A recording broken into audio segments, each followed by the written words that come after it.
నమస్తే, నేను Vamshi. Welcome to i news. Mafia king Dawood Ibrahim gang ఇండియాలో మళ్లీ ప్రకంపనలు సృష్టిస్తోంది.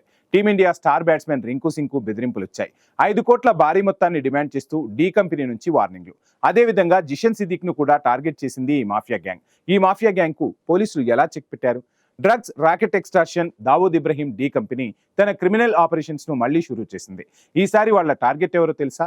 Sports and political world. Cricket star Rinku Singh ప్రచార బృందానికి ఏకంగా 3 సార్లు బెదిరింపు మెసేజ్లు వచ్చేశాయి. డిమాండ్ ఎంతో తెలుసా? అక్షరాల 5 కోట్లు. రింకు సింగ్నే కాదు, దివంగత బాబా సిద్దిక్ కుమారుడు జిషన్ సిద్దిక్ కూడా ఈ మాఫియా లిస్టులో ఉన్నాడు.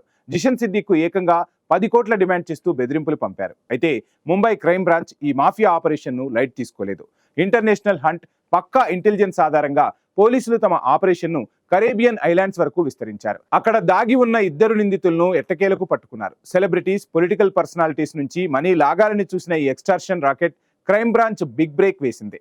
దావూద్ ఇబ్రహీం గ్యాంగ్ పై ముంబై క్రైమ్ బ్రాంచ్ తీసుకున్న ఈ చర్య దేశంలో ఇలాంటి మాఫియా కార్యకలాపాలకు గట్టి హెచ్చరిక పంపింది.